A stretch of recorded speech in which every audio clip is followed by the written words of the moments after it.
O Por Elas recebe hoje a artista Glória Teixeira, diretora do documentário Dulcina, que reúne depoimentos de ícones do Teatro Nacional para retratar a vida e obra da atriz, que é considerada por muitos a personalidade mais importante das artes cênicas no século XX no Brasil. Acompanhe agora a entrevista.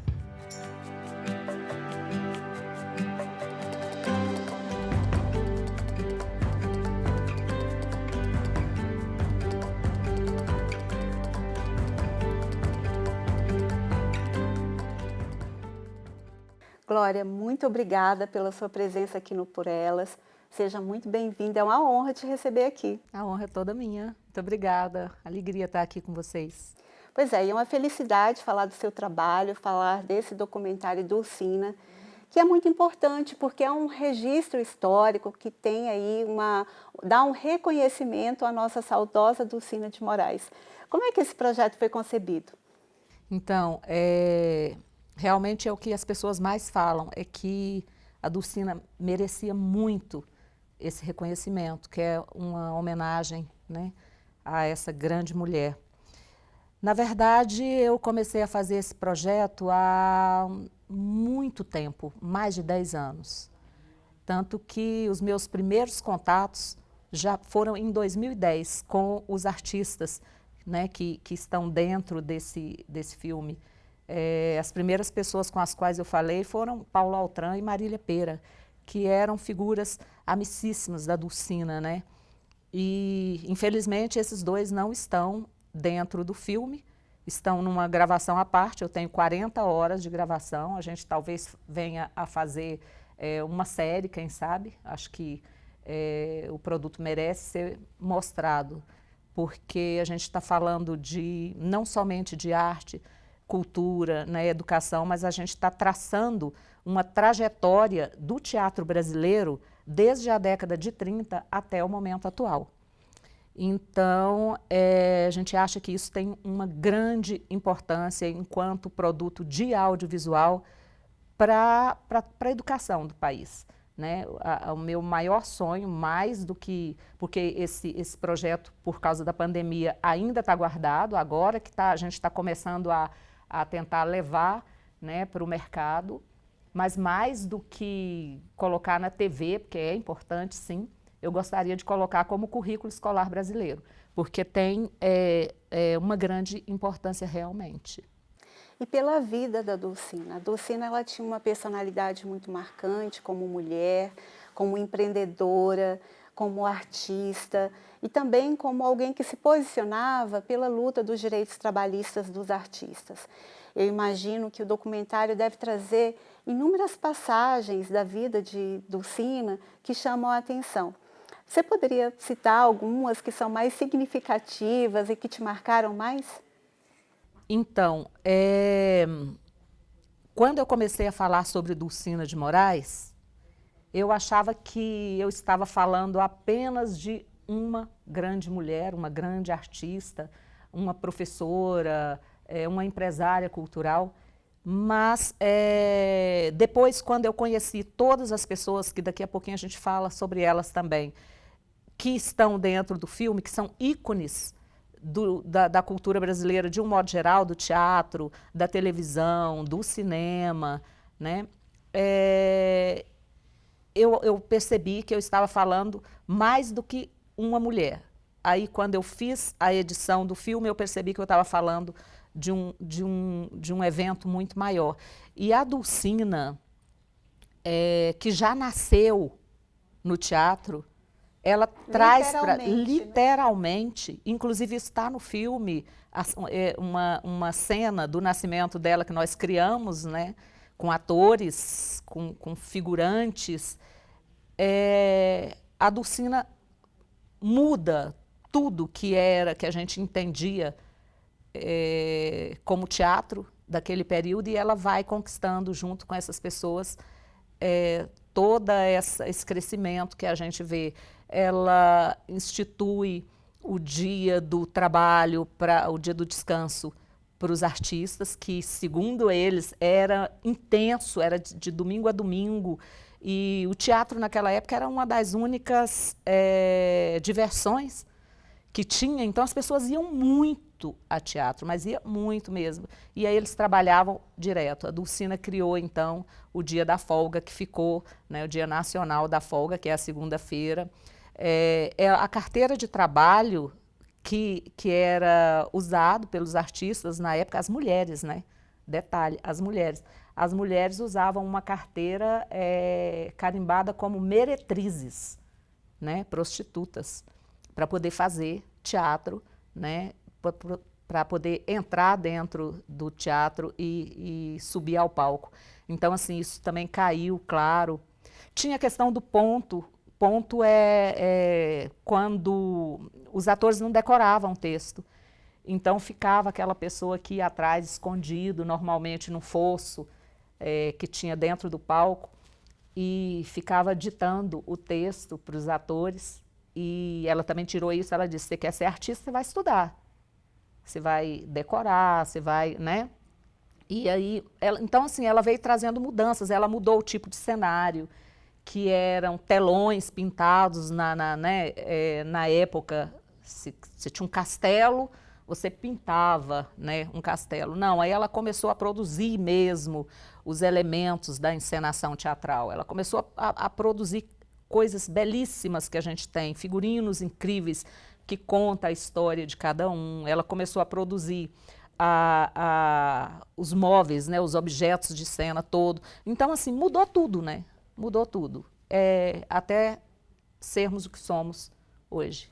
Todas passagens muito importantes que mostram essa relevância dela como uma lutadora pelo bem-estar de todos, né? Essa generosidade que ela tinha. E logo no início você citou a passagem do nascimento, acho que é curioso contar para a espectadora como é que foi. Conta um pouquinho disso, por favor. Vou contar. Então, a Conchita de Moraes, que inclusive é cubana, ela se casou com o Átila, né, e todos artistas, e eles andavam pelo Rio de Janeiro, o estado do Rio de Janeiro e muitos outros estados, né.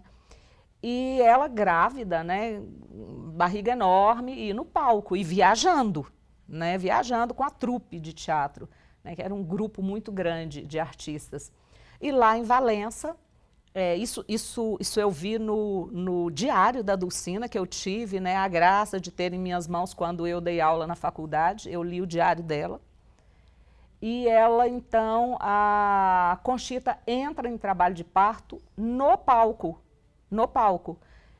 Ela termina o espetáculo em trabalho de parto e eles vão caminhando até chegar no hotel. Quando chega no hotel, ela é impedida de entrar, porque o hoteleiro disse que ali não era hospital, que era um hotel e que ali ela não ia entrar de jeito nenhum. Então, a Condessa de Valença cede, né, alguém vai atrás da Condessa, pede, ela cede a chave de uma casa vazia e a Conchita tem, então, a Dulcina nessa casa. Mas o interessante é que o público que estava assistindo a Conchita, e o Átila e a trupe toda, segue eles até o hotel, percebe toda aquela confusão, segue eles até essa casa cedida pela Condessa, espera, Dulcina nasce, Átila mostra a Dulcina e todo mundo aplaude. Então, é um nascimento glorioso. Glorioso, foram os primeiros aplausos e ela disse que ela já nasceu com aplauso e que ela ia viver no palco para sempre. E foi assim que aconteceu. Então, né, contando tudo isso, o documentário ele traz os depoimentos, mas ele também tem essa parte de reconstituição. Tem. Como que é isso na narrativa? Então, inclusive, vale citar que nessa reconstituição nós ganhamos um candango de melhor atriz, que esse filme ganhou 4 candangos. Ganhou candango de melhor filme pelo júri oficial, o candango de melhor filme pelo júri popular, candango de melhor arte e melhor atriz, e é um documentário, né? Então, assim, isso para a gente foi muito forte, muito interessante, porque as atrizes que interpretaram a Dulcina, inclusive eu interpretei também a Dulcina, a Françoise Fourton, que faleceu agora, né, infelizmente, em janeiro, a Yara Pietrikowski, a Carmen Moretson, Bidô Galvão e Tereza Maio, que também, infelizmente, veio a falecer. E a gente resolveu interpretar a Dulcina, eu resolvi, né, como roteirista, que também eu sou roteirista desse filme, eu resolvi encenar, porque a Dulcina, ela não foi uma mulher de televisão, ela fez um único filme, que já tem 70 anos esse filme, e então, assim, tinha coisas sobre ela que eu queria muito mostrar, sabe? Queria muito mostrar. Então, eu resolvi escrever algumas das cenas de ficção, né? E coloquei as pessoas para interpretar. E uma das curiosidades bacanas que tem sobre a Dulcina é que Dulcina não dizia a idade dela de jeito nenhum. Ela dizia que nem sob tortura. E a gente coloca essa cena. A Françoise Fourton interpretou magnificamente bem essa cena. Ela não diz a idade dela nem para assinar a escritura, nem para pôr na escritura do terreno que ela comprou. E é muito interessante. A Dulcina era uma mulher incrível, incrível. Quantas histórias fascinantes. E eu observo pela sua fala que você é multi, né? Você é roteirista, você dirige, você interpreta. Glória, o documentário Dulcina foi um trabalho grandioso. Eu imagino que ele tenha deixado muitas lições para você como cineasta e como mulher. O que ficou desse trabalho? Então, eu acho que Dulcina foi um encontro que eu tive, né, na vida entre mulheres. Ela provocou isso. Porque a Dulcina dizia uma coisa, quando alguém dizia para ela assim, fulano morreu, ela dizia, que é isso? Ninguém morre. Enquanto alguém estiver pronunciando o nome dessa pessoa, falando dessa pessoa como a gente está aqui agora, a pessoa está viva. Sabe? E assim, aí eu comecei a perceber a responsabilidade que é você fazer um filme, você fazer uma história que vai ficar gravada agora, com as novas tecnologias, vai ficar para sempre. Daqui a 1000 anos pode ser que alguém esteja vendo a gente aqui nessa conversa. Então, a responsabilidade é muito grande. E aí você encontra, claro, como mulher, sim, algumas dificuldades. As pessoas não confiam muito no início, né? E não é falando mal de homens, não, porque os homens, eles fazem projetos maravilhosos e eu já aprendi muito com eles também, entendeu?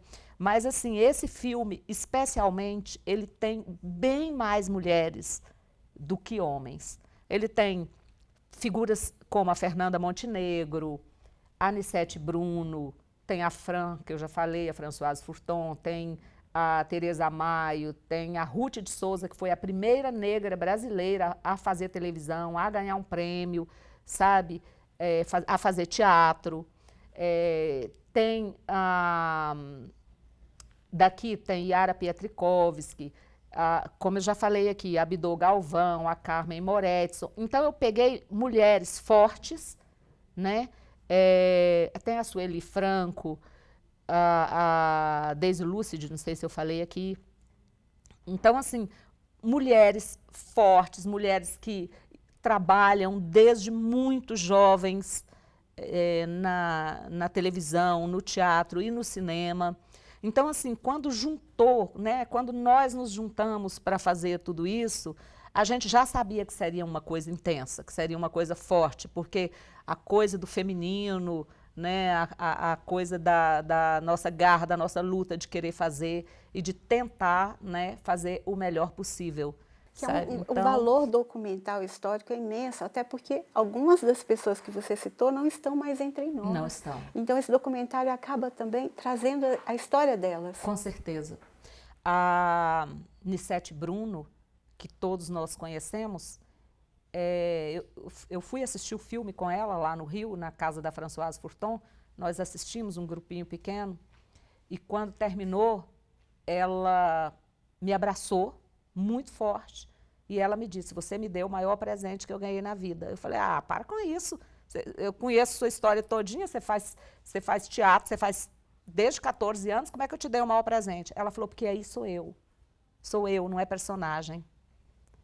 É a minha história, contada junto com a história da Dulcina. E aí eu fui me arrepiando toda, porque era, sim, é, sim, a história dessas mulheres.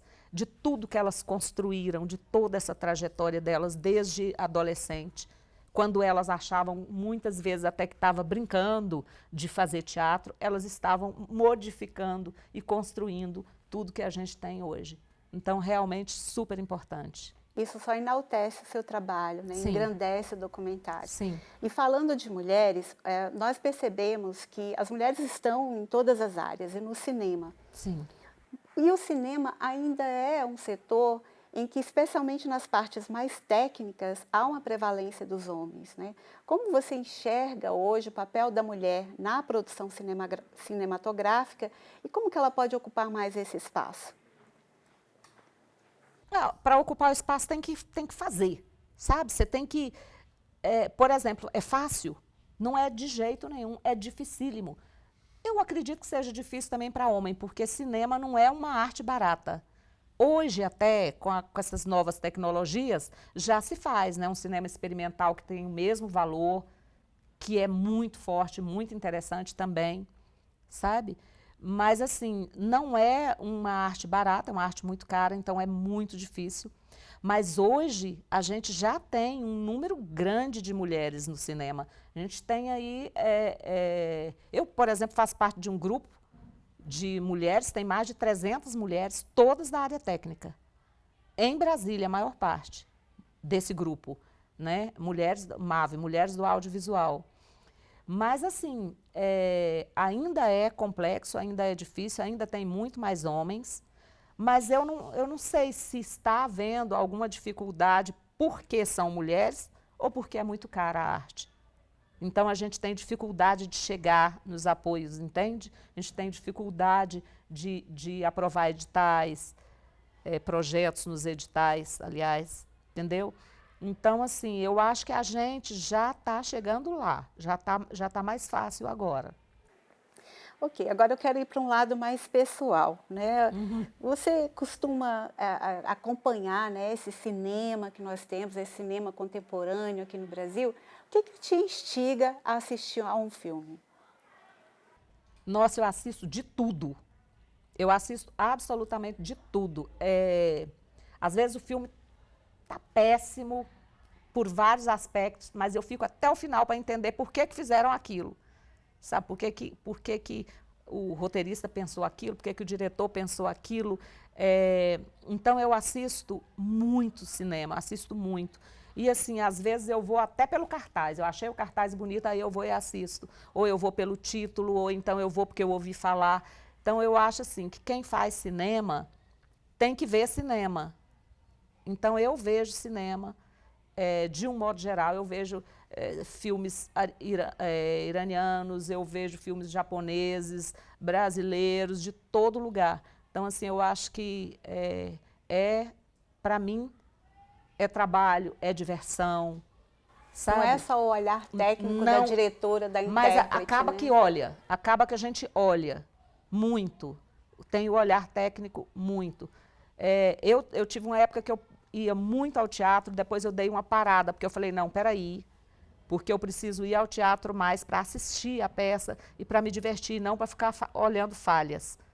Porque quando a gente começa a olhar, a gente vê um monte de falhas mesmo, né? Porque a gente vê.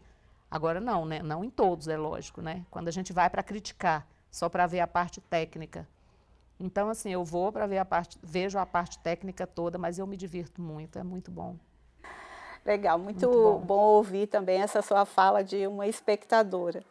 Mas eu quero saber também se você tem projetos novos, quais são os seus planos agora e se você pode compartilhar isso com a gente. Então, eu estou, na verdade, com alguns projetos, né?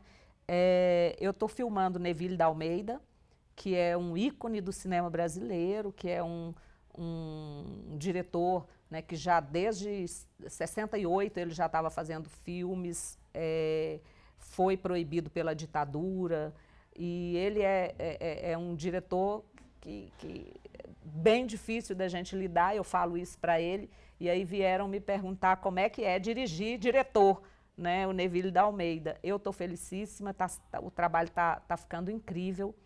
Ele esteve aqui em Brasília recentemente, nós já adiantamos bastante o trabalho com ele. É um filme para o próximo ano. Fevereiro eu estou indo gravar no México um encontro internacional, do qual eu já participo também há alguns anos, em alguns países. É um encontro de arte em geral, mas essencialmente teatro, e eu estou indo para filmar. É um trabalho que a gente chama que é uma arte de impacto latino-americano, onde a gente fala dos grandes conflitos e problemas, né, que a gente vê dentro de cada país, em diversos setores. Também acabei de escrever uma série, onde nós estamos tentando produzir, e um longa-metragem também, onde nós estamos em pré-produção. Que garra! Quantos projetos muita coisa, e desafios! Né? É porque no intervalo de você pensa e vai buscando outras coisas, porque às vezes os intervalos são longos, sabe? Até você conseguir um apoio para uma coisa, para outra, aí você vai trabalhando outros movimentos. Claro que não sou eu sozinha, é minha equipe toda, né?